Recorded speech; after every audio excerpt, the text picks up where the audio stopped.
Aldila Jelita syok saat Indra Bekti tiba-tiba baca doa mau pergi.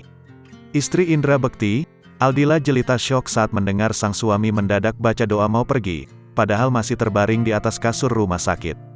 Diketahui, suami Aldila Jelita, Indra Bekti, sudah menjalani perawatan di ruang ICU selama 13 hari.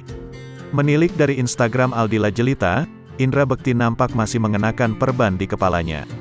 Pasalnya Indra Bekti belum lama ini melakukan operasi pecah pembuluh darah di otak. Kemudian, di video Aldila Jelita, Indra Bekti mendadak mengucapkan doa akan pergi atau melakukan perjalanan.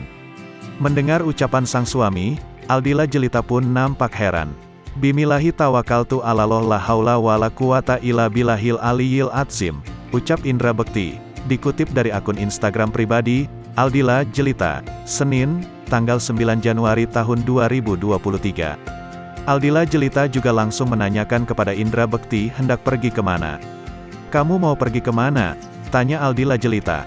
Indra Bekti pun langsung menjawab pertanyaan Aldila Jelita. Presenter kondang itu pun nampak alasan dan mengungkapkan jika dirinya akan diajak pergi. "Emangnya gak boleh yang? Ya kan siapa tahu aja kita pergi jalan-jalan," jawab Indra Bekti.